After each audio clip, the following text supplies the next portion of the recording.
The problem this evening is one which I hope that most of you will never be directly involved with. But during many years in which I have been a kind of last resort for troubled people, I've had much too frequent contact with this situation, and I think it's only fair that it should be reported and recorded and preserved for those who need it or have a mind to accept it.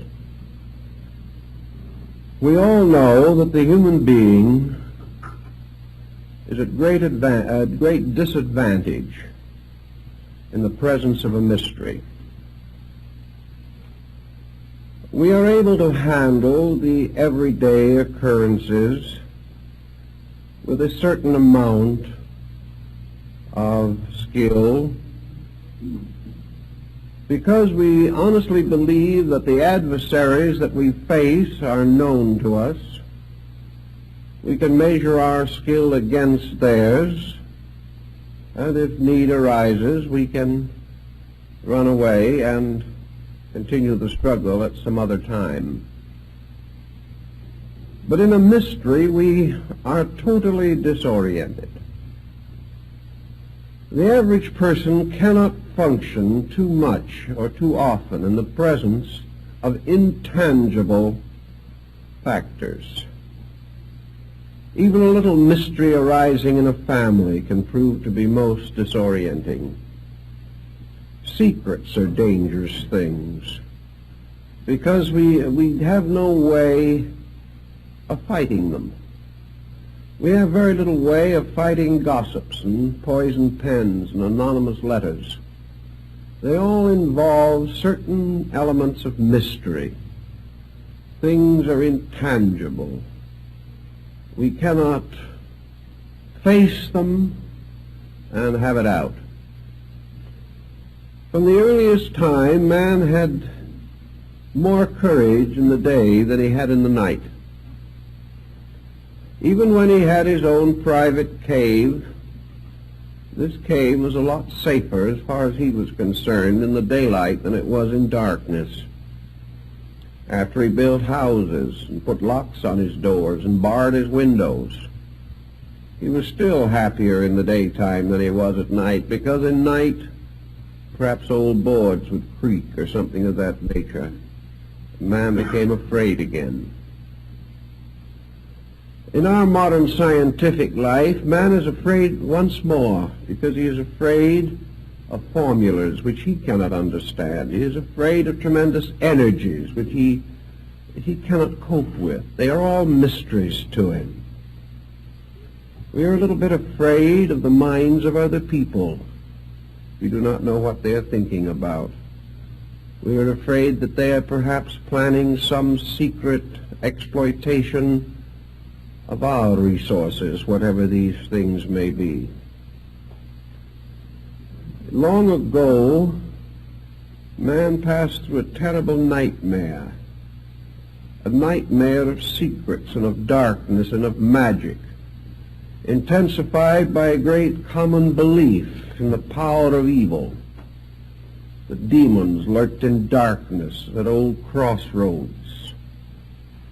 The fear of spirit possession, the fear of excommunication, of bewitchment, and all these things weighed very heavily upon some of our ancestors. They really never knew how to cope with them.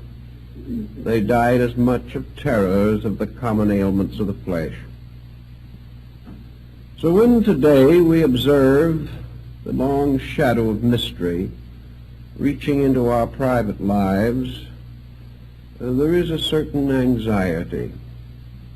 We are not able to cope with the problem effectively. And there are certain questions that I think we all must ask. It has been rather well established by ESP researchers that there are possibilities of a certain kind of clairvoyance the thought transference is very probably a reality and will sometime be standardized, or at least far better understood than it is now. We are more or less convinced that clairvoyance is within the reasonable probability of things, and many different extrasensory potentials are being experienced within ourselves. To a degree, these discoveries are important and useful and helpful, and perhaps they will support our basic idealism or our conviction that the universe is a far greater and more important place than we have ever learned that it was. But there's always this little lurking problem. So we can put it in a very simple words of one individual who spent quite a sum of money to have mental absent treatments. This individual was very anxious that a certain person that they knew should change their way of life. So they hired someone, a practitioner, to go to work on the issue, and after a reasonable length of time, the object of all this attention did make some changes in their way of life, including a will in favor of the individual who came to me. Well, this sounded like higher mentalism, doing a pretty good job. You would get testimonials very easily for such procedures. But suddenly the person who came to me broke out in a cold sweat. This was a little problem. If they could change another individual and get a will in their favor, was it possible that some other individual could change them? While we were out mentally dominating somebody else, could it be that somebody else was trying to mentally dominate us? Do these processes work both ways? If it is possible for us to send our thoughts to change the life of someone else, could someone else send their thought and change our lives? If we want to make someone else do something they do not want to do, can they return the favor in kind?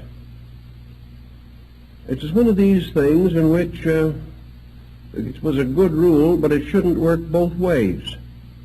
Each person feels that he has a right to change others, but he doesn't like the thought that somebody might be secretly trying to change him. The moment we get into this problem, our freedom of action, our freedom of thought, all these things evaporate. Where will it begin? Where will it end? If one person can influence us, so can 50 or 100 or 1,000.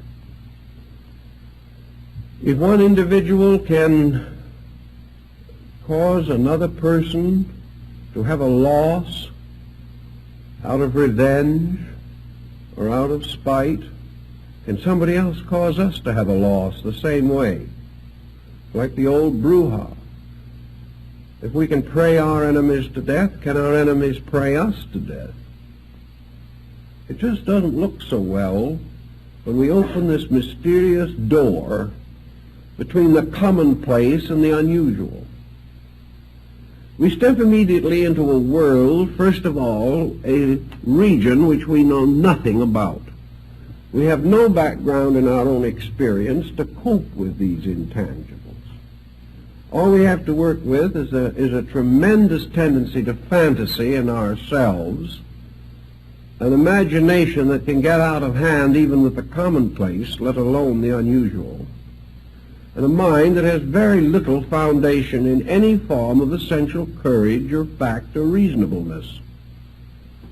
With a nature, therefore, that is lacking in most of the requirements of prudence and common sense, it is very easy to get deeper and deeper into a world of wonders that can change gradually and inevitably into a world of terrors.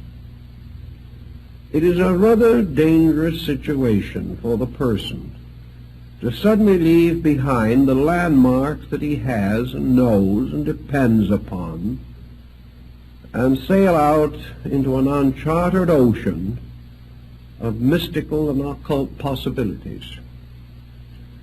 My experience with this type of situation is that 99 out of 100 land in shipwreck before it's over. They might be able to handle the situation with some dignity if they were very wise or very poised or very well integrated. But who ever heard of an individual very poised and very well integrated who ever got mixed up in these things? 9/10 of the potential victims of their own foolishness in this direction are themselves neurotic. They are persons whose lives have been, in one way or another, unhappy, frustrated, pressure-ridden. They are not thorough scholars. They are not deeply thoughtful individuals, trained thinkers. They are persons who have drifted along through the years, studying a little of this and a little of that, joining this organization and then that organization, and most of them in trouble from the mere process of chronic joining. So many of these organizations threaten their members that if the member leaves for any reason, some dark and mysterious curse will fall upon them. This is enough to wreck a life immediately. The individual living in the 20th century still has the old primordial instinct to be afraid of curses and afraid of the evil thoughts of others. And the moment we give these evil thoughts a large place in our own thinking, we can begin to feel these thoughts moving in on us. Our lives can become haunted by the mere fears that arise from negative speculations about the unknown. These speculations didn't rise as the result of certain interest in metaphysical matters. The individual would probably immediately consider the possibility that he's mentally ill. But if this is part of some strange mystical procedure, he doesn't think of himself as ill at all. He thinks of himself as illuminated. He thinks of himself as having reached new dimensions of consciousness. But then these new dimensions of consciousness begin to go to work on him.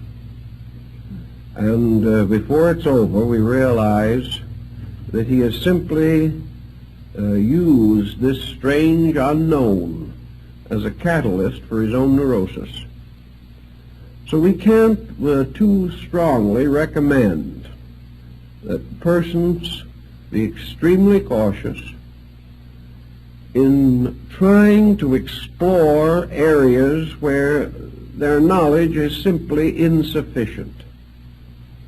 Now, knowledge in itself is a very good thing. We should know about everything, even things we do not really agree with, or even things we do not want to believe. We should know about them. We should never assume for a moment that ignorance is an asset. There's a great deal of difference, however, between understanding the theories and practices of certain beliefs and the effort to dabble with them ourselves. There is no reason why we shouldn't understand the theories behind transcendentalism if it intrigues us. But there are many reasons why we shouldn't dabble with it. Especially this is true where we actually haven't even any very solid groundwork in theory. It's one thing perhaps to make some modest experimentation after 20 years of careful study, in which we really have done our own study, not simply taken somebody else's word for it, read a few ancient books or modern reprints, but to approach these things haphazardly, in a strange, childlike faith that somehow we are going to be protected from our own foolishness. This simply does not pay off, except in terms of tragedy.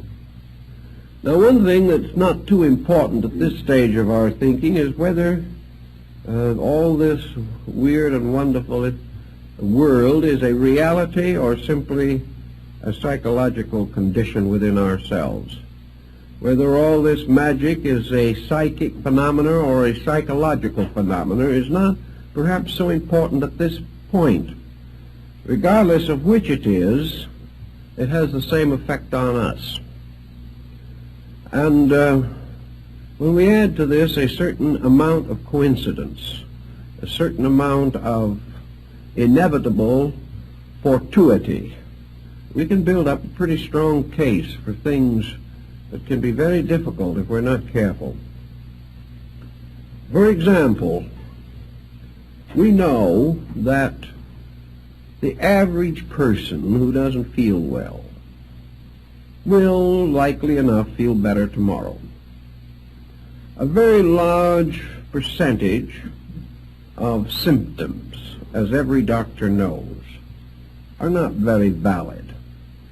That's one of the reasons why maybe a couple of aspirin tablets or something of that kind will permanently remove aggravating symptoms which have no real essential foundation in a true bodily condition or warning. A little fatigue perhaps, a little eye strain, a little tension, and we have a headache. We relax and the headache takes care of itself. It simply disappears.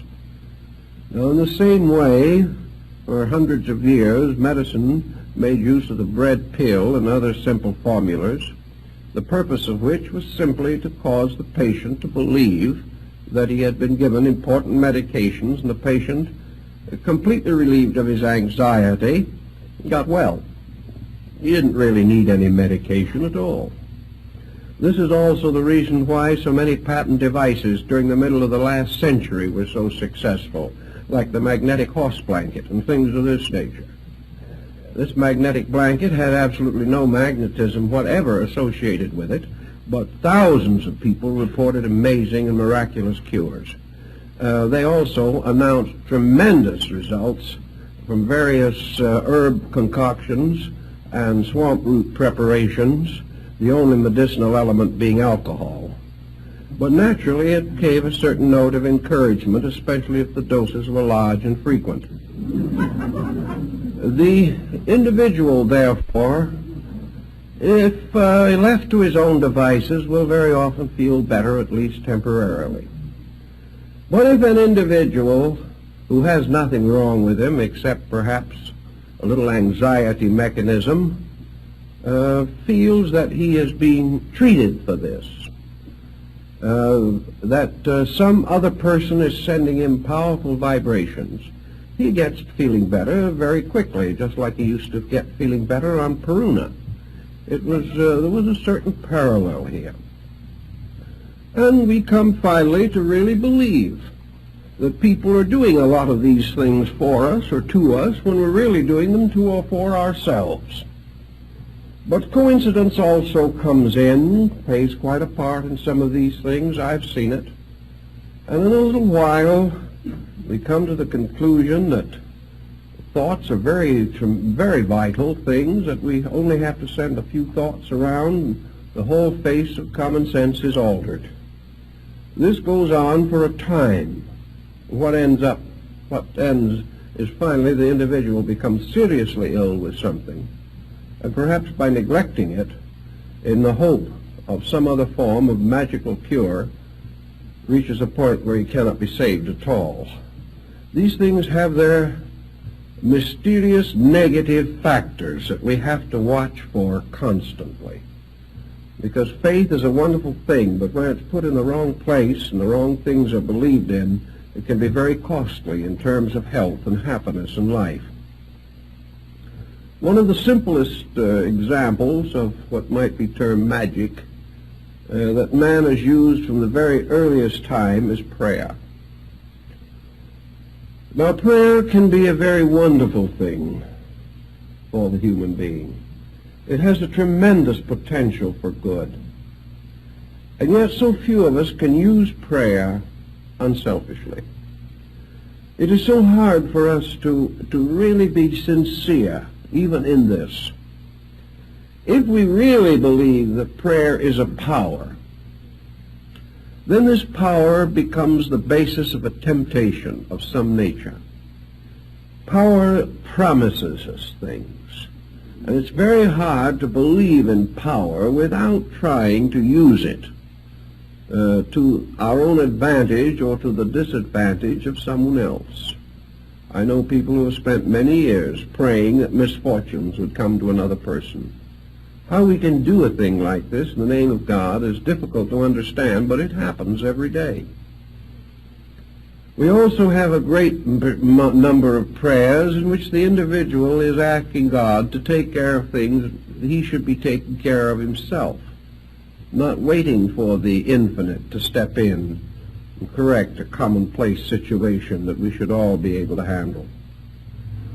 Therefore, we have prayer, which essentially is a relationship with God, transformed into a kind of a basis of a new kind of old age pension or social security. Prayer becomes the basis of the gratification of very commonplace desires. We don't realize we're misusing it. We have the best intentions in the world. But when we start to pray that somebody else is going to let us foreclose a mortgage on them, we're in dangerous ground. We're in very dangerous ground. And when someone stands up and testifies that as a result of prayer they've doubled their income, there's just a little doubt as to whether this is what prayer was intended for.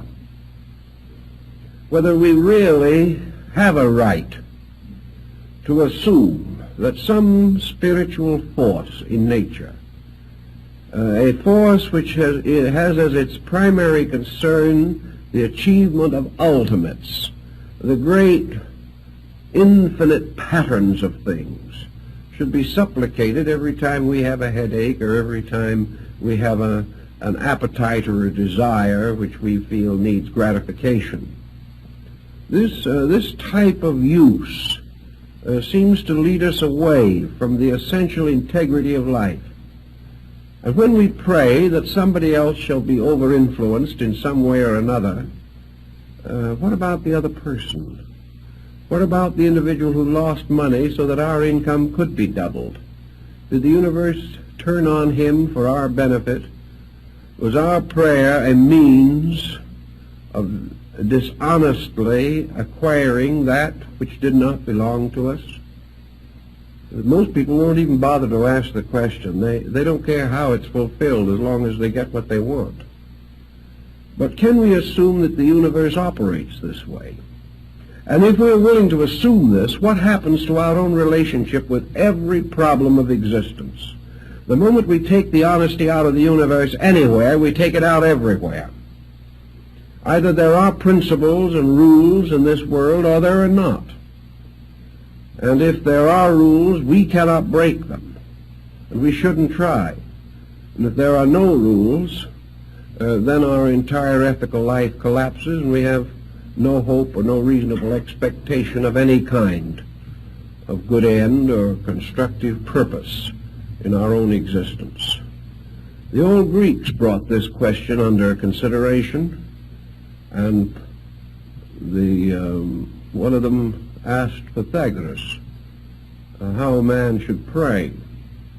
The old Greek replied, never pray for anything. Don't pray for the fulfillment of any desire, because if you pray hard enough, your desire may be fulfilled and may be the destruction of you. In other words, we all know what we want, but only heaven knows what we need. And where we begin to decide what we want and use various esoteric ways of getting what we want, we are defying that universal pattern which alone knows what we need. Therefore, it would appear that prayer has a function, it has a purpose, it has a reason. But that reason is not the fulfillment of commonplace desires. Prayer is a mystic relationship with life. It is man finding the source of his strength in a regular communion with the heavenly power that creates all things. Nearly all ancient prayers were hymns of praise. hymns of thankfulness and gratitude. It was very rare indeed to find in ancient or primitive prayers anyone asking for anything. It was the person simply stating in simple conviction his realization of the wonders of life, of the blessings he enjoyed, the wonderful privileges that he had. And he gave thanks to heaven for the sun and the moon and the earth and the seasons and the harvest. He was not asking, he was thanking. And prayers of this nature are pretty safe prayers because they do not involve any interference in the processes or order or reason of life itself. One thing I think is very important, whether it be in mentalism or in anything else, in prayer or anything that even seems to suggest a metaphysical factor anywhere in our action, and that is that whatever thought we think, whatever message we send, whatever prayer we say, that let us have at least one regulation on it, namely, that it be beautiful. Let it always be good. Let it always be something that if it so happened that it returned to us, we would be glad that it had returned.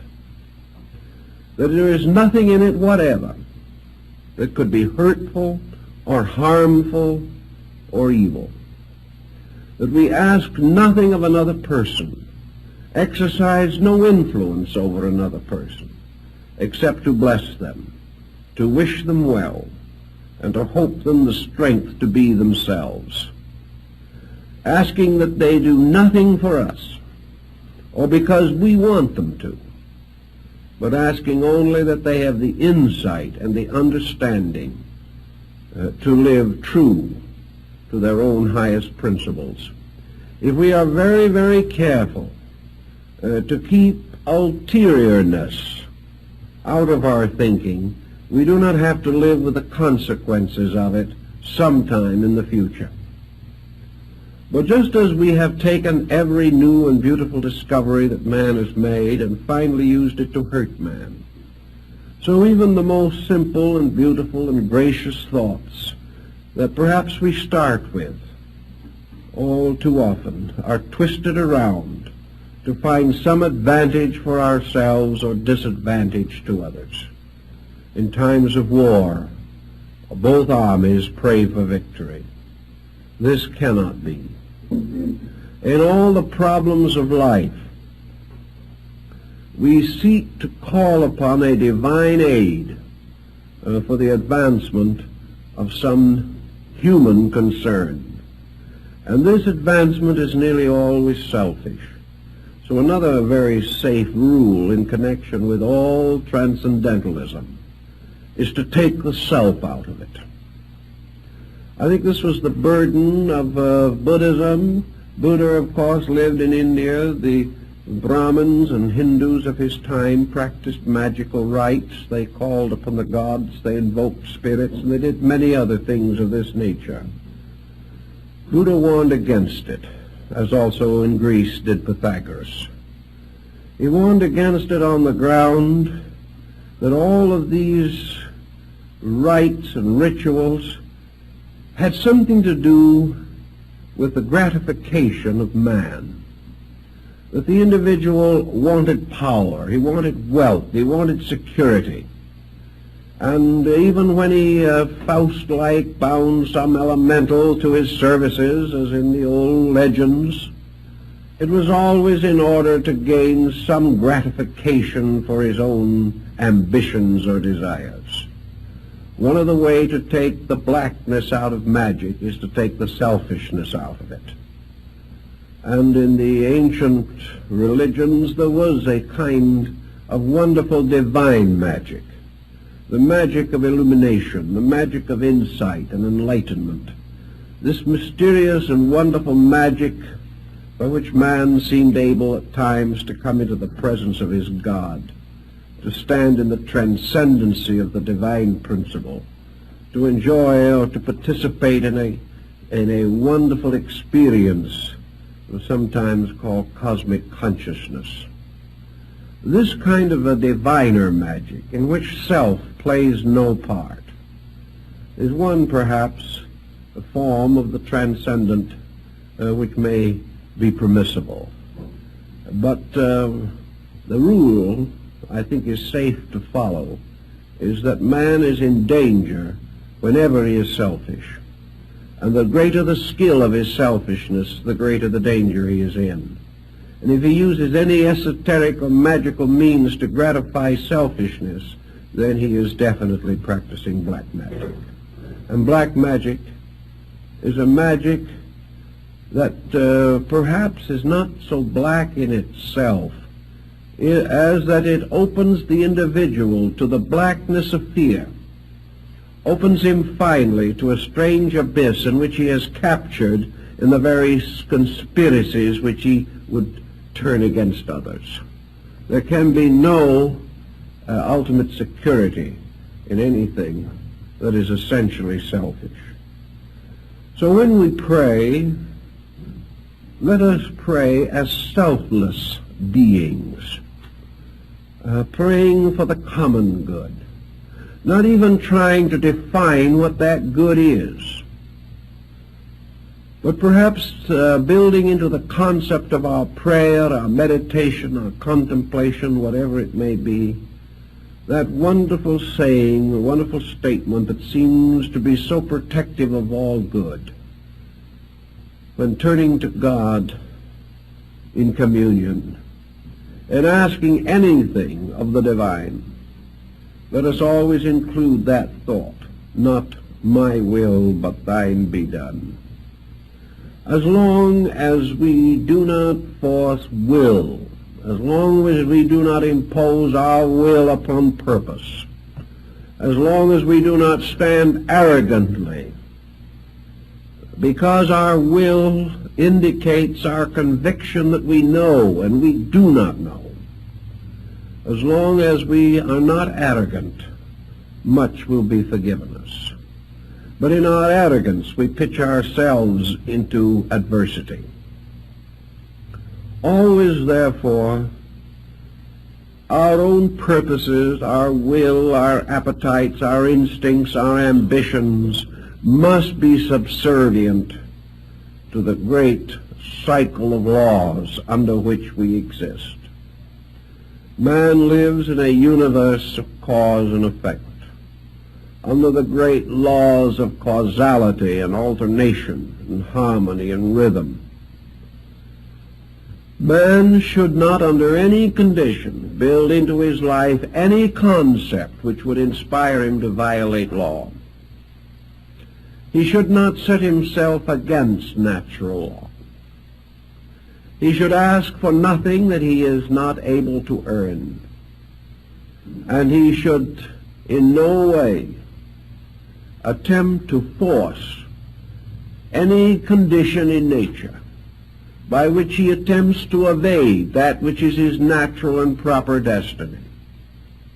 If man must pray for something, as Buddha points out, let him pray for enlightenment. Let him pray that the only desire that is desirable is the desire for truth itself.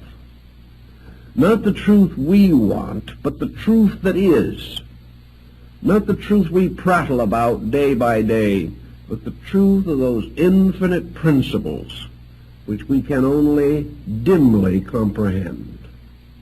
We may not know what the truth is of a situation, but we have the right to inwardly pray that that truth shall reveal itself according to its own purposes, whether those purposes help us or not, whether they fulfill any desire of ours or perhaps go entirely contrary to our wishes. The thing is, what is the truth? And whatever that truth is, with that we must live. And we must hope that in the face of truth we will have the courage to live according to it, and not according to any compromise that may arise in our own nature. From the dawn of our history, men have struggled to dominate each other, to take away the works and profits of other men. They have conquered nations and spoiled and pillaged the earth. Everywhere the individual he tries to use strength to dominate the lives of others, by means of strength, by intimidation, by fear, by outnumbering or outwitting, the individual has tried to deprive others of their natural rights. Out of this procedure has come the entire tragedy of civilization, a tragedy which continues today as it has from the beginning. And we cannot assume that any mysterious power which man may develop shall be considered as different from any material power by which an individual seeks to gain advantage over another. There is no difference except perhaps in the detailed construction of the instrument. But whether we try to take a man's goods from him with a gun or with a thought, we have committed precisely the same offense. Whenever we try to over-influence him, we are doing the same thing that we would in any action or procedure in which we lure another person into an unfavorable situation in order to cheat him, betray him, or deprive him of something. In fact, as we study the situation more carefully, we realize that just as our actions have their rewards according to their motivations and their values, that the perversion of wisdom, the perversion of insight, the perversion of spiritual resource is perhaps one of the greater crimes and carries with it one of nature's heaviest penalties. Actually, we are far worse off as living beings if we steal from a man by influencing his mind than we are if we break into his house at night and rob him of his goods. We have committed a different kind of offense. In robbery, we have used common means. Perhaps the man was careless and didn't close his doors properly. Perhaps also we were using the ignorance of our own lives in which we didn't really know any better.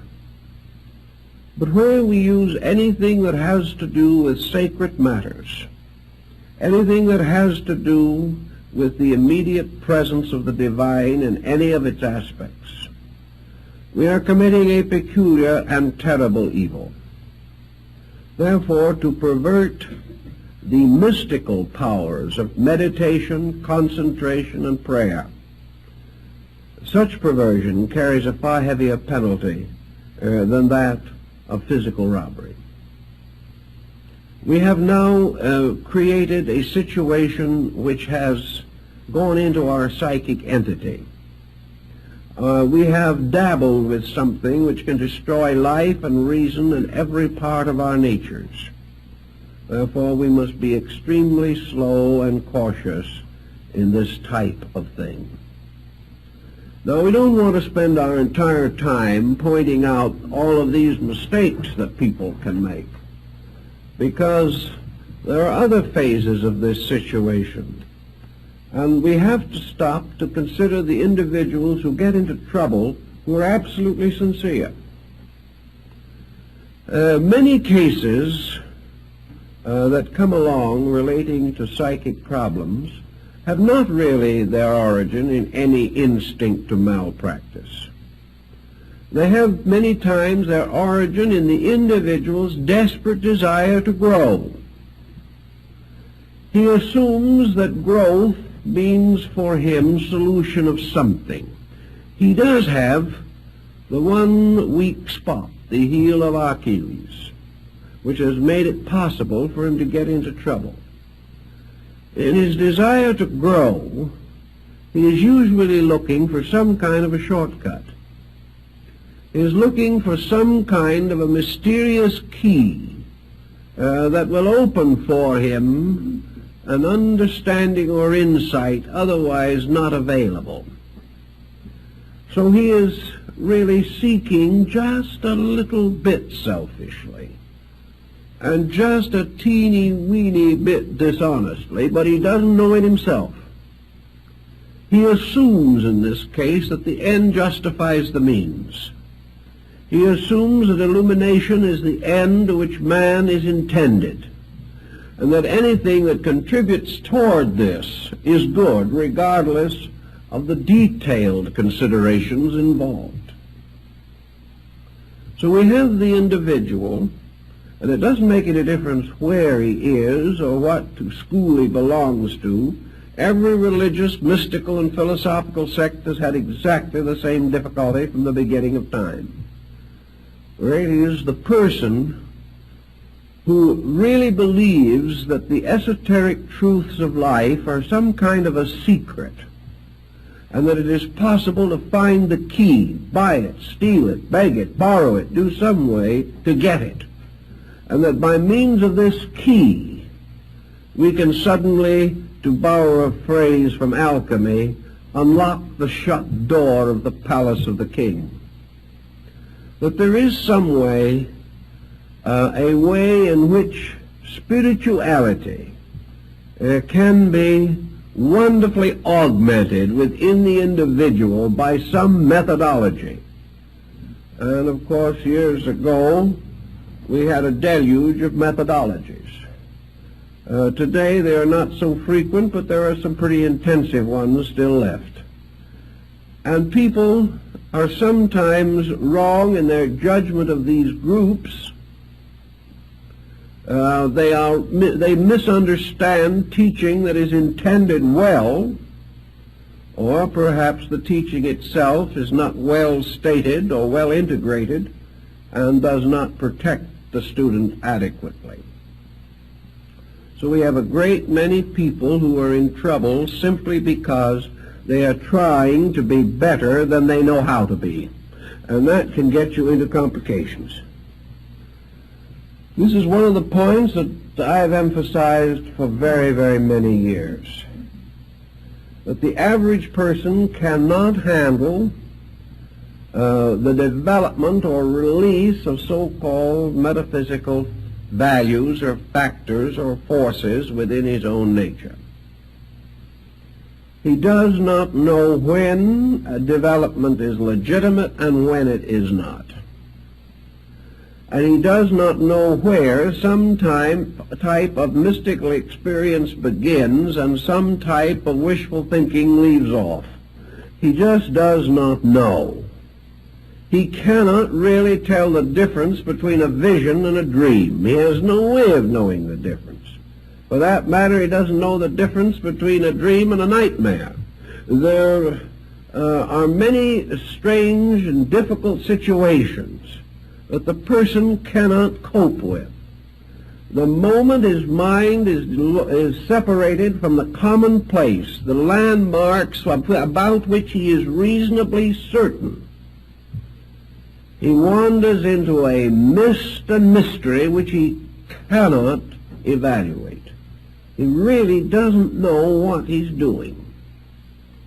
Now, there should not be this kind of situation. People should not be encouraged or permitted to get into these difficulties.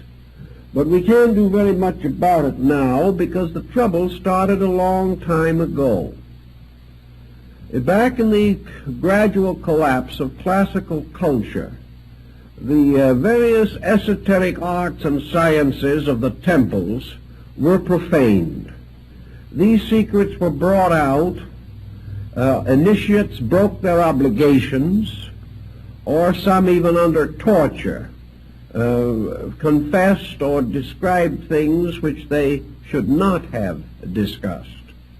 In any event, little by little, what used to be a very carefully guarded way of life became available through the dishonesty or the treachery of members or novices in these subjects, and the old mystery sciences came into the common possession of mankind. Of course, some good was accomplished. It wasn't all bad. For from the temple we got mathematics and astronomy and chemistry and music, geography and history. Practically every science we know was originally part of this secret wisdom.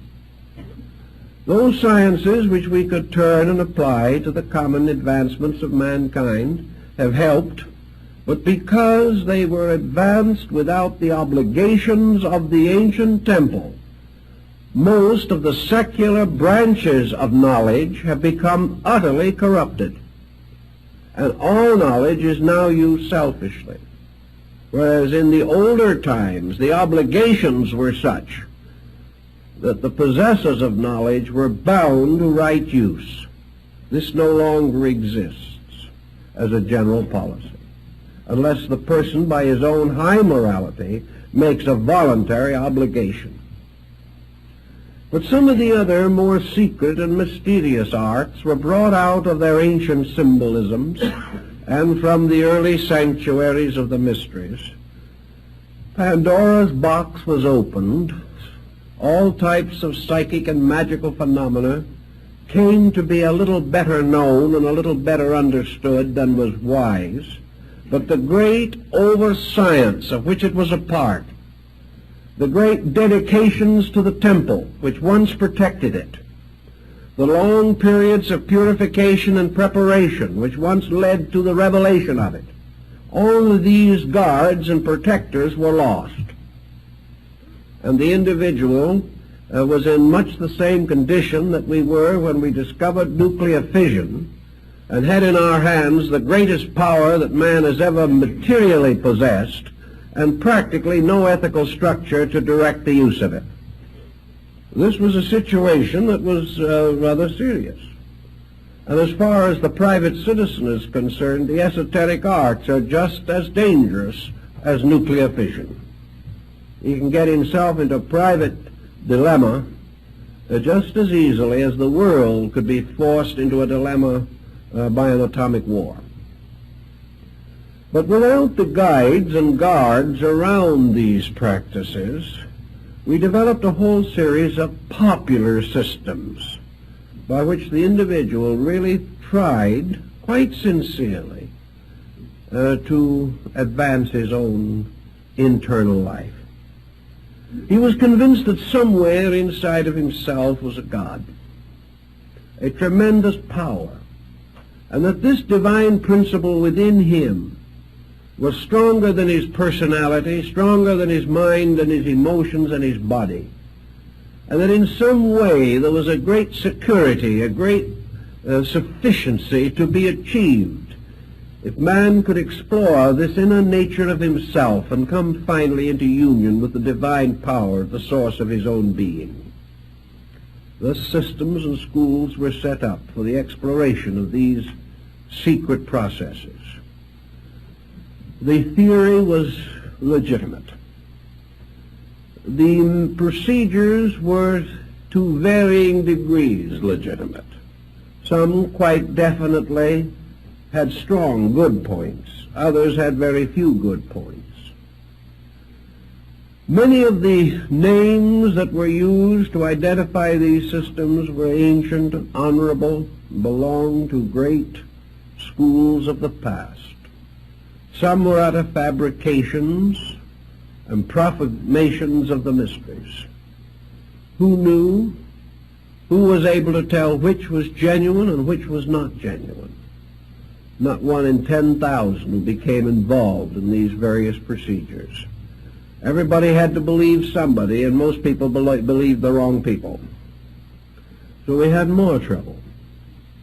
Trouble because of sincerity, finally, but trouble because sincerity was not very smart, not very wise in its attitude toward these matters. Every day, whenever a new system comes along, there's somebody who jumps into it gets himself into trouble, and gives the whole theory a bad name. Always the same problem is involved.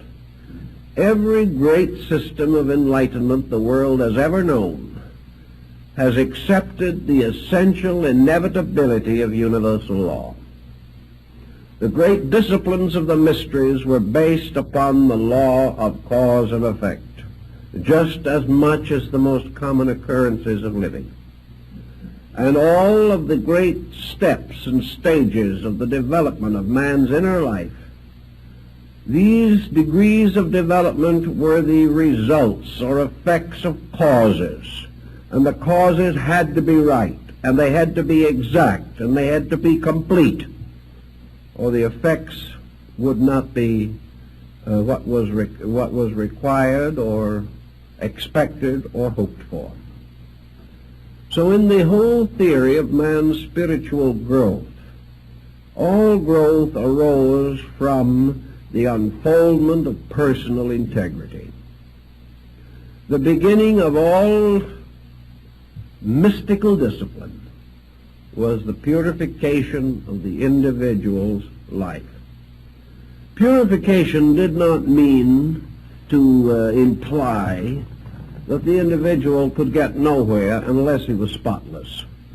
Purification meant that the search for reality had to be genuine. It had to be real. It had to represent a dedication to principle. It certainly had to mean that the common difficulties which beset us have to be met and understood and fulfilled according to the workings of law. So we have today a great many people who are trying desperately to develop certain extrasensory perceptions. Most of them get in trouble. They get in trouble for many reasons. First, because they do not understand how to develop anything. They have to hope. They have to pray. They have to follow some strange, mysterious pattern and have some kind of faith that it will work. Many times, of course, they are following patterns given them by others. And here we frequently hear the wonderful accounts of the secret instructions that folks have received. And many of these instructions are appalling. They represent the most colossal ignorance and effrontery on someone's part.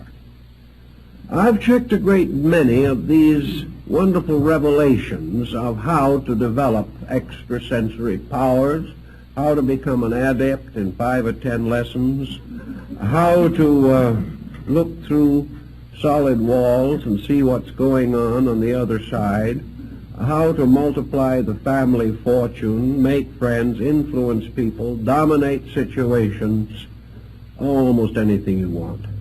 But even apart from these, which some folks are a little too smart to fall for anymore, there are these mysterious procedures which are supposed to be shortcuts to the infinite, by which the individual is all the quicker and the more simply directed to some type of illumination or mystical experience.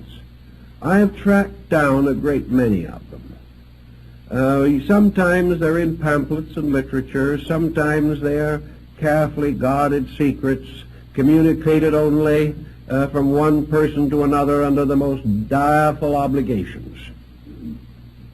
But where did they come from in the first place? Where do these instructions originate? And I have checked a great many of them, and nearly all of them begin in somebody else's psychical aberration. That is the 100% causing ground for most of them. You finally get the individual who apparently was the pioneer in this particular form of the matter. You pin them down as to where they got this secret discipline that was to save the world. Who told them? What secret or ancient society did they belong to? Where was the line of descent on this knowledge? Where did the information come from? In almost every instance, this information was something that had been given to them in a dream, in a nightmare, in a bad moment of some kind. Often it was nothing but a slightly twisted paraphrase of something they had read. But they hadn't consciously taken this thing they had read and passed it on as their own. They really hadn't. But they had been reading about it for some time, and one night they dreamt about it. And it got a few extra flourishes in the processes of the dream, and the next morning a new religion was born. And this is how it started. And people, quite convinced of the sincerity of the source, and the person at the beginning probably actually rather sincere. Everybody in trouble within 6 months. Because the situation was not bona fide, there was nothing. The only way in which the individual could get anywhere with the instructions he was receiving was to develop so powerful an imagination that he had hallucinations of progress relating to himself. He could imagine himself to be illuminated. In fact, if he was real good at it, he could have a dream somewhere also, in which the cosmos opened up and he found himself seated in the midst of the infinite.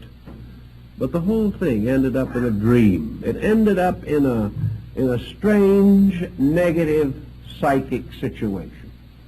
Well, you can say if it made the person happy and didn't do anybody else any harm, and everyone seemed to be getting along a little better than they had before, why upset the apple cart? If that's what they want to believe, that we live in a land where you can believe almost anything you want, why not let them go on believing? Well, if it went along nicely like this and everything remained happy, that wouldn't be perhaps so bad a situation. But it never goes that way. In a very short time, the false doctrines, the false ideas, the stupid situations that arise begin to create complications. The individual who thinks he is illumined insists on illuminating other people. He doesn't know much himself, and by the time it passes on to a number of others, it's worse than when he got it. He begins to have pre-warning of various events. He frightens people to death. He has visions of what is going to happen to the universe, the political system, and the neighborhood. This becomes very complicated. And also, little by little, he becomes a metaphysical aristocrat on his own part. There is this note of infallibility about him. After he's had this a little while, he loses his family, his relatives, and his friends, who cannot put up with this concept of an infallible person who is making as many mistakes as he ever made, but isn't admitting them anymore. The individual suddenly discovers, or doesn't discover, but others discover for him, that he has stepped out of the stream of life's experience. He has new and fancy meanings for everything that happens. These meanings are no longer of any use to him in helping him to grow. As one individual told me, he said, "Why should I experience how to grow? I've already reached perfection." It's a marvelous way to feel about things. But as far as this person was concerned, they were the only one who had the slightest suspicion that they had reached perfection. This same person who was perfect was the same grand old gossip they'd ever been.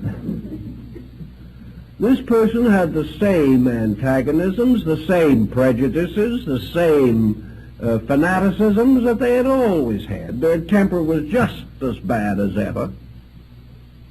The only difference is that they had the same faults, but now they were blind to them, and this is no improvement. Or, as one individual explained to me, who had a certain rather bad dispositional problem that they had worked with for a number of years before they had become illuminated, I asked them how they were getting along with this old problem that they had been fighting with for years, and they looked at me rather scornfully and assured me that a nasty temper was one of the proofs of advancement. How foolish can you get? And they believed it. Little by little, all perspective was gone. Now, this isn't helpful. The individual keeps on going along this way until a situation arises in which they come face to face with an emergency, in which the only solution would lie in the fact they were what they thought they were, that they did possess sufficient insight and understanding to solve a major issue. When this emergency arises, the issue is not solved because they haven't what it takes to solve it. Sometimes there is a very bitter disillusionment. It's a horrible thing to suddenly wake up and realize you've been studying for 20 years something that isn't so. Very discouraging. Also, that in the moment when all these things were supposed to produce their miracles, nothing happened. There are these bitter and painful experiences. And we see that the person who starts off on one of these tangents never knows where he's going to end. Unfortunately, too many of them end with mental breakdowns. They have become so involved, so tied up, they can't possibly solve the situation. Another painful interlude that most of these persons come in contact with is the fact that they are so right and nobody else sees it. This is very unfortunate. They know that they are creatures of destiny, but the world won't accept them. Under such pressure as this, they become antisocial, turn against the world. They feel that they are being persecuted simply because they're not agreed with. This can get to be a very serious source of mental and emotional stress. Almost everything that arises from these false, basic attitudes, taking the life away from the simple dignities, the simple humanities that make things valuable. If, therefore, you are not careful, you can get into trouble. Here's another general phase of the matter which also has its problems, and that is the effect upon health.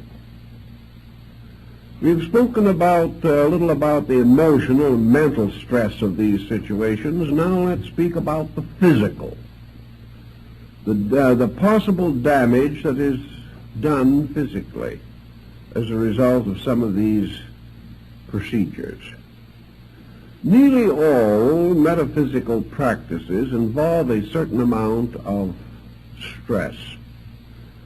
They create various kinds of fixed tensions of one kind or another. Most forms of concentration will do this in time.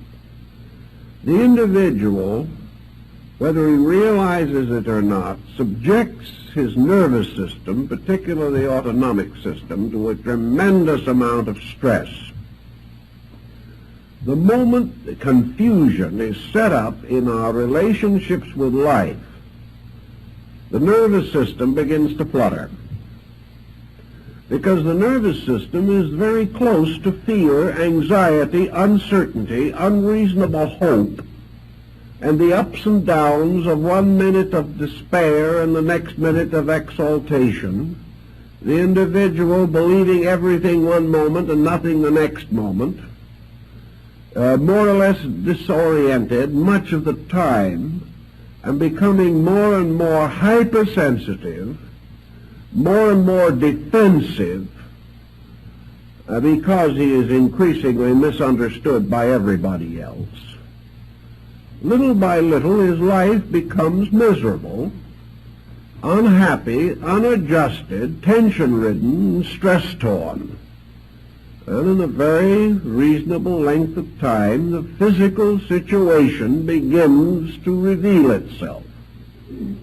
It is very hard for the person to be under fear, anxiety, or intense imagination without punishing the bodily structure too much.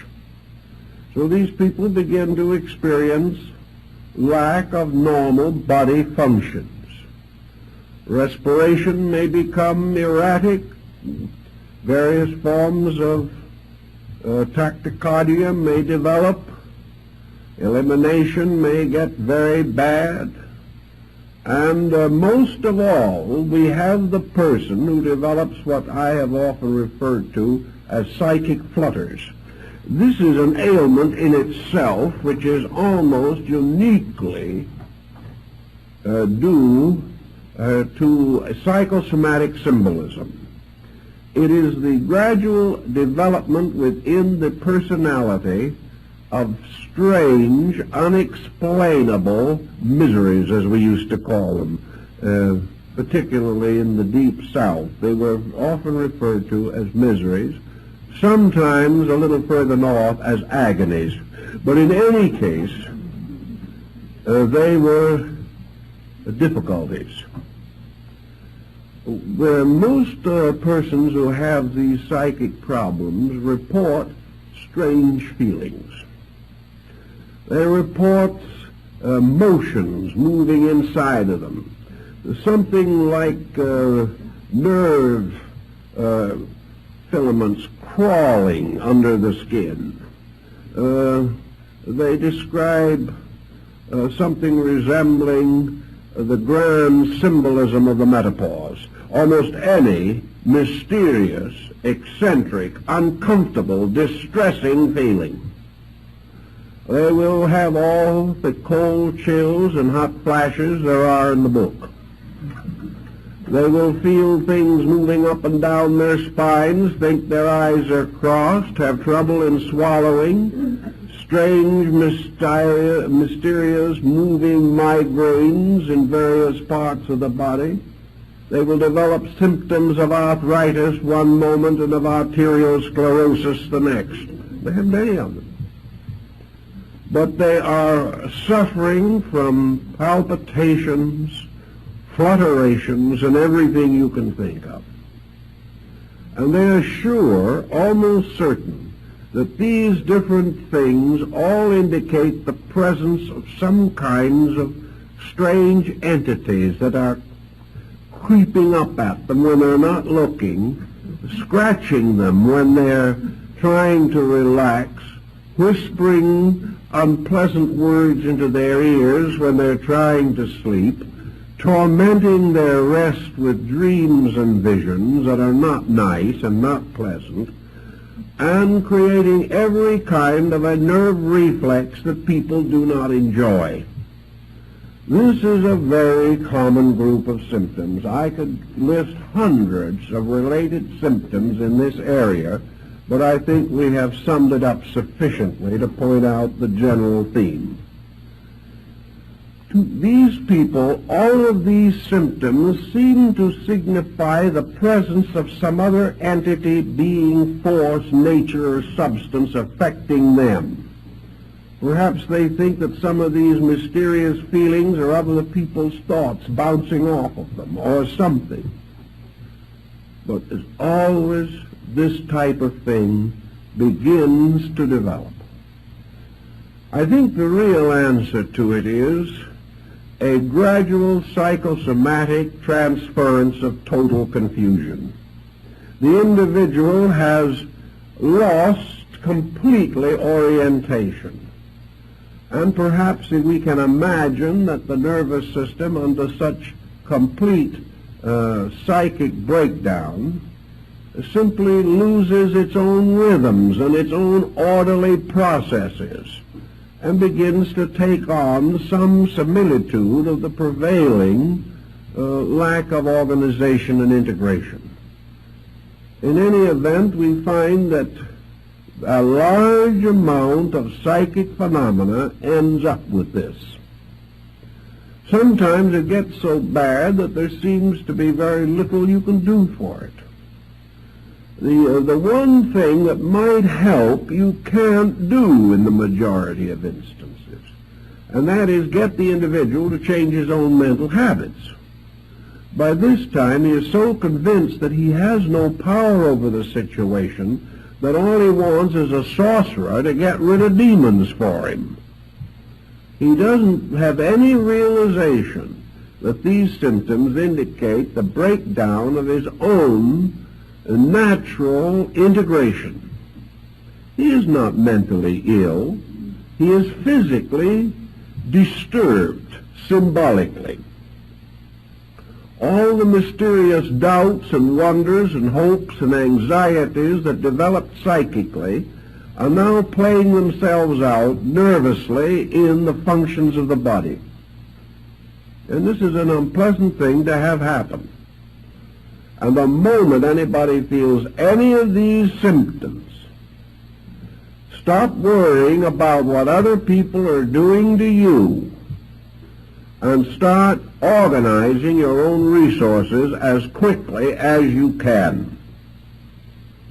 By organizing your own resources, I mean simply get your mind on practical, workable levels of action, train your thinking, control your emotions, find natural and reasonable outlets, and get your mind off of being spiritual. Because if you don't, you're going to have more trouble. Obviously, an individual in this condition is not spiritual. Therefore, whatever method has been used to get into trouble is not the method they should be following if they wish to become wise. So there's no use continuing the present policy.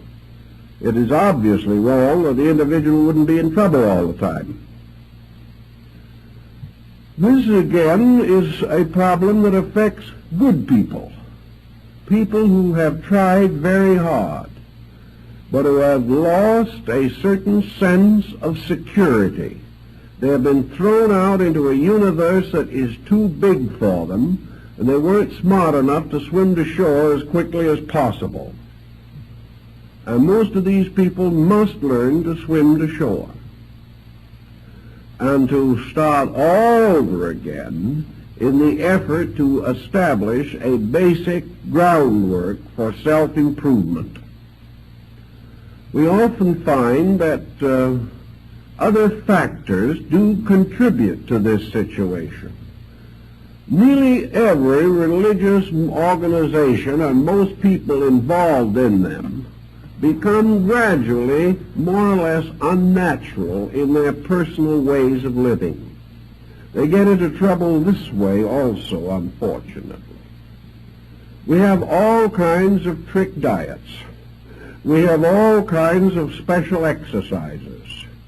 We have individuals forcibly removed or deprived of the common expressions of life which have been theirs over a period of years. We find them gradually developing various frustrations on the ground that the more frustrated they are, the more spiritual they are. This is a good way to get good and sick quick, because the human being cannot take these inconsistent procedures without having some background for them. Now, it is true that every so often you will find a hermit or an old saint in legend, lore, or actual history, perhaps, who has gone away into the desert, into the mountains, or into the forest, and there built his hermitage, and has lived peacefully and quietly apart from the concerns of man, and has practiced his Tao or his Zen or his Yoga for half a lifetime in perfect peace and tranquility. Nothing unfortunate ever happened to him so far as we know, but sometimes we're not quite sure how far we know. But at the same time, the rumors are that he's done well. Now, this is all right. It's quite understandable. There are people like this in every human society. There are individuals who are born for the cloisters and are never happy till they go there. There are people who have always wanted to live strange lives of unselfish dedication to other people. They're really most content in some field of religious service. They have no strong attachments to worldliness. They find material living uncomfortable and unpleasant. They do not want to run away into doing nothing, so they would rather live in a dedicated service to some cause. And many of these people are very useful, and they do wonderful jobs. But they are generally useful and do well under the strong supervision of a system. And they become teachers of the young, or nurses of the sick, or guardians of the aged, or something of this nature. But they live and function, and their religious life is dedicated to rather practical, commonplace labors, which they perform in the name of their higher spiritual ideals. This, in many instances, works out very well. But to take everyone, to take people from here and there and everywhere, and impose these kind of restrictions on them, will most certainly end in psychological and probably physical disorder. These people are not so constituted that such a program is reasonable or practical for them. This is what happened in the development of Buddhism, where the Southern school divided from the Northern school. The Southern school taught distinctly and definitely that there was only one way to achieve illumination, and that was to leave the world completely, utterly, and immediately, and never come back again. To turn from the common life to the robe, to give up every possession, to give up every attachment, to give up every worldly attitude and even every worldly responsibility, and go out with a begging bowl and one small square of cloth, and keep on wandering and meditating until consciousness or death ended the procedure. This was not, however, the Buddhism that gradually unfolded the great arts, the great cultures, the great mystics and idealists of the Mahayana system. Man gradually came to realize that somehow the great spiritual truths had to be brought within the range of his common life. It became necessary for him to think of the way of liberation for the householder, that the father and mother with children and family and business had to have their part in this great pattern of enlightenment, that it wasn't to leave everything and to depart into the unknown, but in some mysterious way to increase in grace, insight, and understanding every day, to find in the commonplace the source of enlightenment and inspiration, and also to realize that for the majority of mankind, simple idealistic devotion to principles was the wisest and best way to grow. That sometimes if the person had the internal requisites, if he had brought forward with him from some previous life a degree of insight that called for the development of some extrasensory perception, it would come in due time of itself. And of course in the Northern Buddhist system, that was the last thing anybody asked for or expected. They did not practice their religion in the hopes that some initiation or mystical experience would occur to them. They practiced their religion because they believed that their religion was the proper way of life, that if they lived this and lived it well and kept the law, they would fulfill their responsibility to God and themselves. The whole purpose underlying this religious philosophy was not the unfoldment of the individual primarily. It was obedience to the law. the glorification of truth by keeping its rules and principles, and keeping them unselfishly, not in hope of enlightenment, but because this was the proper labor of an enlightened human being. Under such conditions, we do know that there were mystics, and great mystics arise among these different groups. But these mystics were persons who had slowly unfolded. They had lived each step of the common life. They had grown skillful and wise in the philosophy of the doctrine. They had gone out and dedicated themselves to the service of others over long periods of time. They had gained practical insight as working with the sick and as helping to solve the problems of the burdened. They had become the counselors of rulers and the friends of princes. They had helped in the creation of good laws. They had helped to perfect arts and sciences. Many of them actually gave skills to their peoples. And Kobodaishi, who was one of the great monks of the Shingon-shu in Japan, is accredited with having given almost as many inventions to the Japanese people as Leonardo da Vinci gave to Europe. A tremendous genius in his own right. He was not a person who had simply decided to be spiritual. He had worked and labored and studied. He had lived with the wise. He made the long and at that time dangerous journey to China in order to come closer to the great seats of the doctrines. He was a master of knowledge, one of the most perfectly informed men of his time, and still regarded as one of the most enlightened men of Asia. These people grew sincerely. They gave everything they had to growth. And they grew not just simply for the sake of being wise themselves, but that they might become the founders of essential and practical movements and organizations. They were great mathematicians, great artists, great musicians, poets, men of literature and letters. And out of the temples and the shrines and the sanctuaries came the great arts, the great modelings and sculpturings, the casting in bronze and in silver. These people were highly skilled. They took the attitude that the more able they became in everyday labor, the more completely they were able to express their spiritual convictions.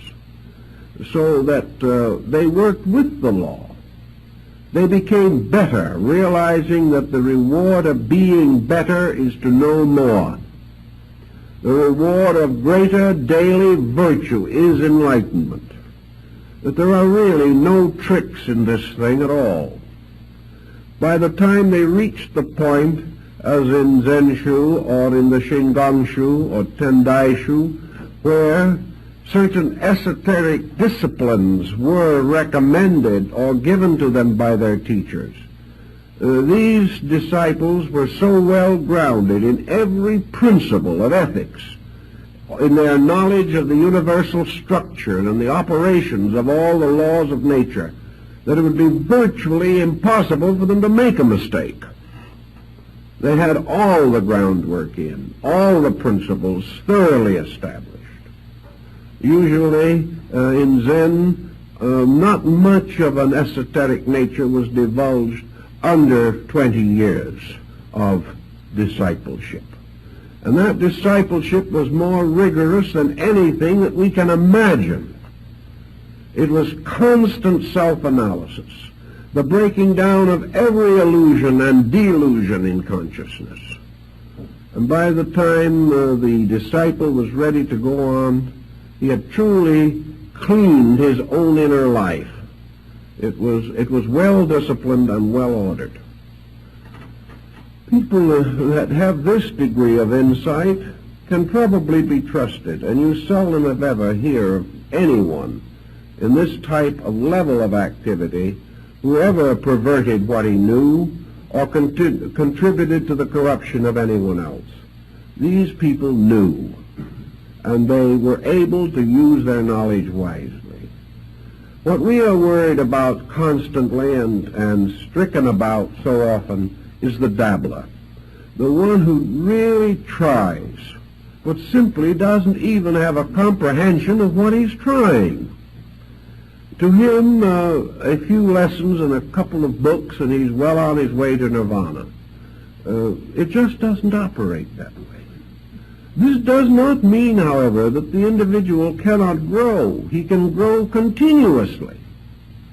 But he has to grow with a dedication, not an enthusiasm alone.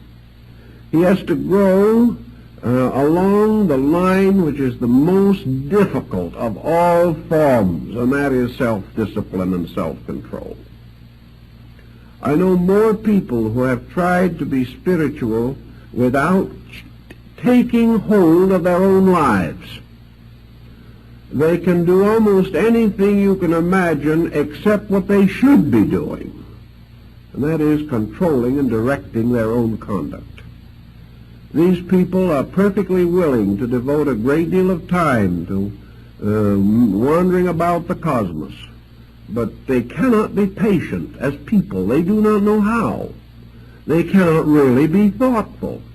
I know many of them that cannot even be commonly courteous. There is no attention to personal character.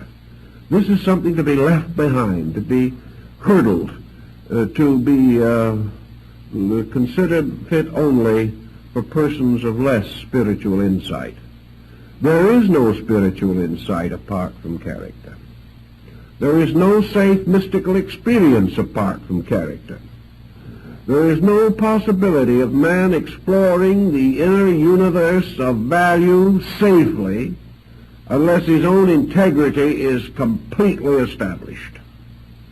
Any other course of procedure is bound to lead ultimately to difficulty.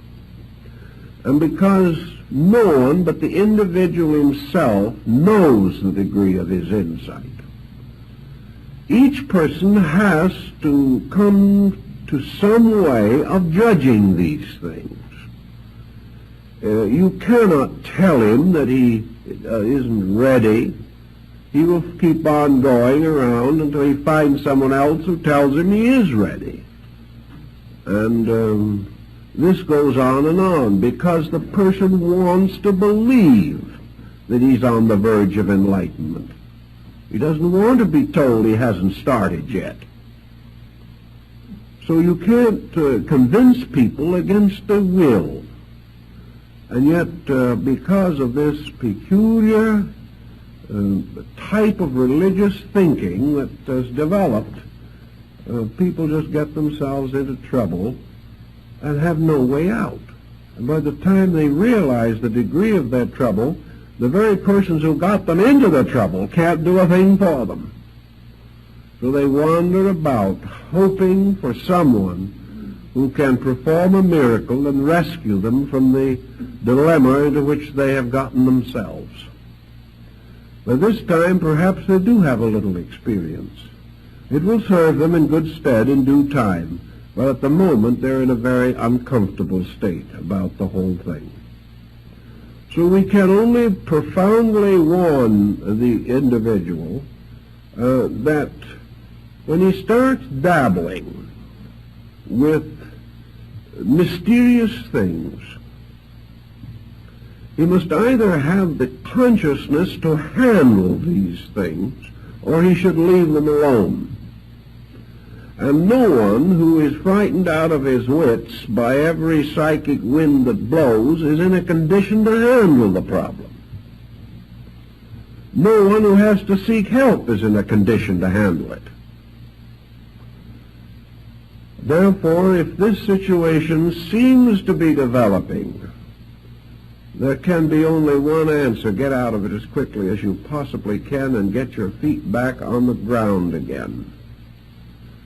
Use the simple ways. Realize that this whole problem of what you might term psychic involvement is only possible at all because basically the person is not capable of thinking with true wisdom. He isn't able to really think straight. Somewhere, weaknesses of his own have contributed to the fact that he was deceived, or has deceived himself. It has to start with this. From that point on, all perspective can be lost, and the situation can just be a long, terrible hurt with no really, apparently, satisfactory explanation. But in the beginning, the person had to be foolish. And the only answer is to stop being foolish as quickly as you can. There are ways in which some damage in this area can be rescued, or the individual can be pulled out of his problem. We realize that as the problem gets worse, as the individual advances in some form of psychic persecution, which is more and more difficult for him to get off of his own mind, he is inevitably becoming neurotic. He is becoming fear-ridden. Even if he hasn't reached a degree of hallucination, it may come any moment. He is certainly actually frightened. He is living in fear. The whole thing has become a phobia. And this phobia is nursed. Fear is nursed by fear. The more he worries about his fears, the more he thinks about his fears, the more he waits for new symptoms to appear, the more frightened he will become. And if this goes on, especially if the individual is alone, perhaps living alone, where there is very little contact with other people, too much loneliness to begin with, which may have been a contributing cause in the first place, then this person must either make a valiant break with the situation where he finds himself, or he will not get out of the difficulty. And unfortunately, it is not a difficulty that will cure itself, nor will it get better unless something is done about it. Realizing, therefore, that as in the case of nearly all forms of neurosis, which may come from other causes, there is too much self-attention. The mind and emotions are focused upon the dilemmas of the self constantly. This means that little by little it becomes a 24-hour vigil of psychic self-defense against the unknown. The individual doesn't dare sleep. He doesn't dare do anything because of this constantly increasing pressure of fear. A pressure that is usually accompanied by psychosomatic symptoms that seem so real that there is no way apparently of explaining them except to assume that the psychic persecution is real itself. Under this combination we have a hard, vicious circle which is extremely difficult to break. The best way that we can solve it is by starting out with the assumption that a pattern is no stronger than its weakest link. The situation is a pattern. If we can break it somewhere, we perhaps can break it everywhere. If we can put new factors into the problem, or take old factors out of it, if we can shift the point of view, if we can change the psychic chemistry in some way, then the individual may be able to handle it himself from there on. So we have common things that we try to do to help people in this type of problem.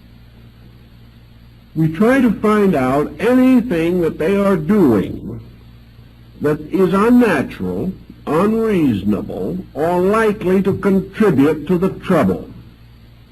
If these people are starving themselves to death in the name of religion, we suggest a square meal, but that it be taken slowly, because otherwise they may have dyspepsia. If these individuals have been practicing some form of syncopated breathing or something of this nature, they must stop it, or the situation will not change. If these people have left the world because it is so materialistic and so unspiritual that it is constantly hurting their very, very subtle etheric bodies, we suggest strongly they go back in the world and reestablish contact. That they've got to get out and get back in those good old low vibrations again, because the high ones are killing them.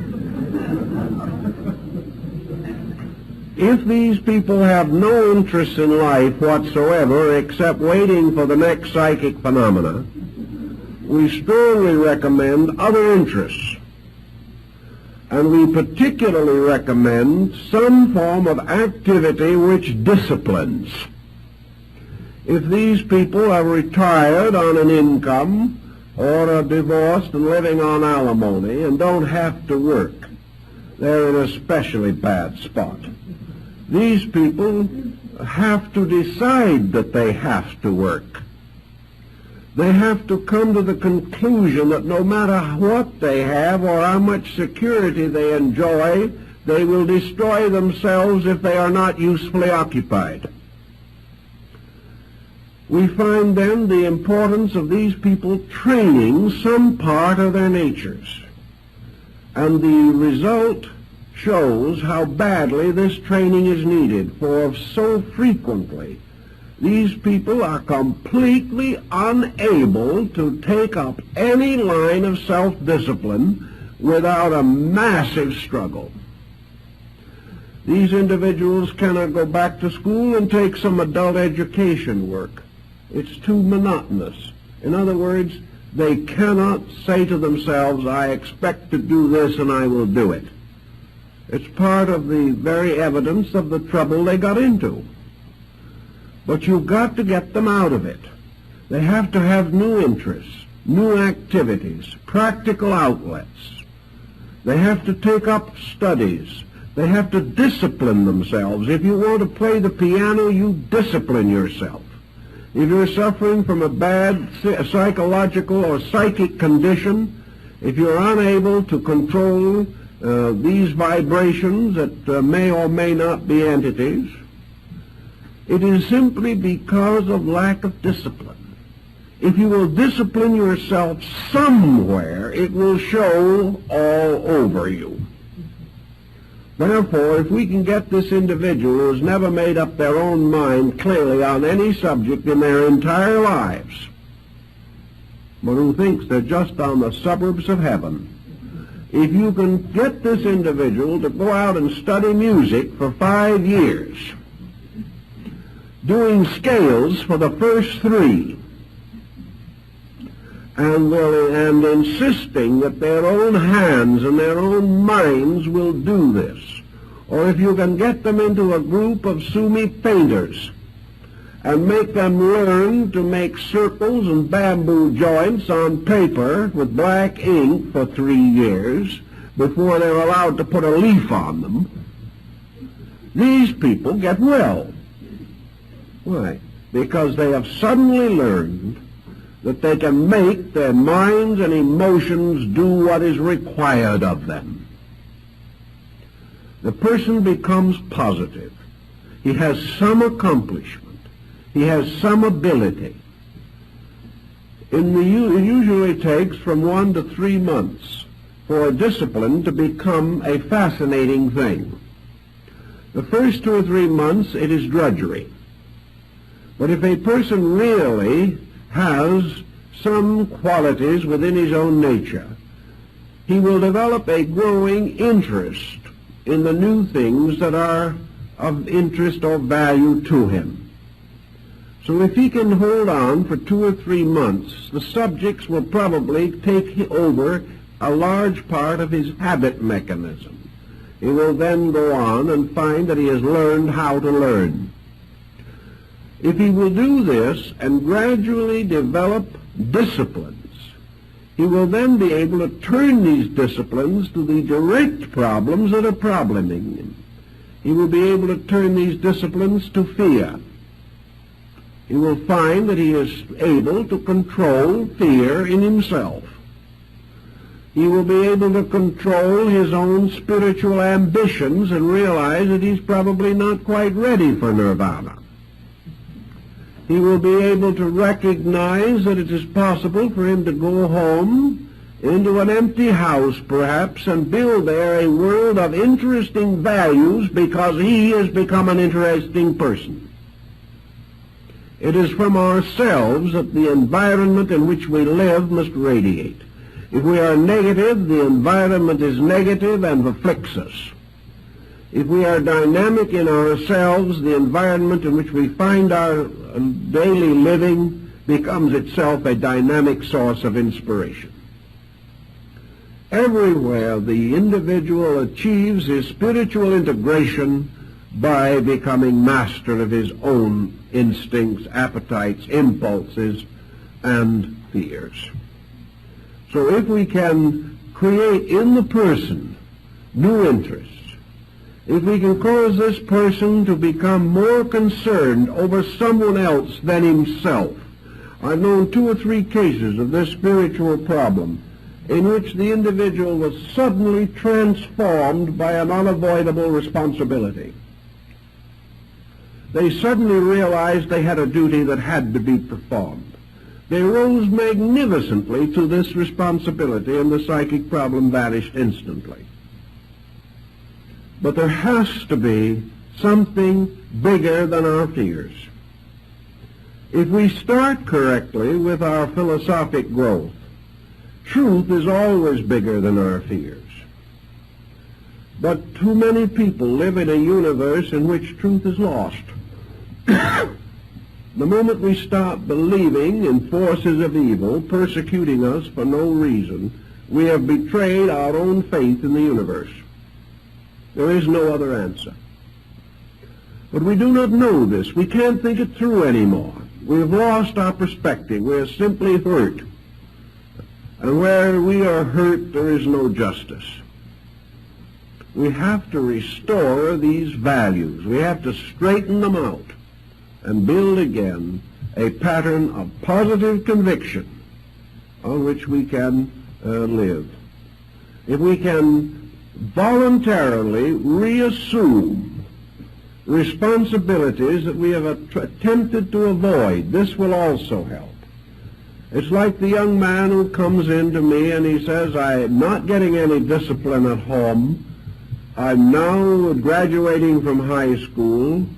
I think the only thing for me to do is to commit myself to the Navy for 3 years and see what they can do with me. The man says, if I don't do this, I will never be able to discipline myself. So perhaps for this young man, the Navy is the perfect thing, because at least he will come out being able to say yes, sir, and no, sir, which is more than the average person can do. He will also know that when an order is given, he will obey, which the average child has not discovered. He also realizes that he's part of a team. And if he betrays the team, he is pretty much of a skunk. In civilian life, we don't know this. I have known several instances where young men have done this and have come back a credit to themselves and their families, who would otherwise have been on the street and probably in delinquency from lack of discipline and direction. So where we have a person who finds himself slipping into a negative psychic condition, we have the same thing. Put yourself under discipline. I doubt if the Navy would be interested, but there are other things you can do. You can create your own discipline.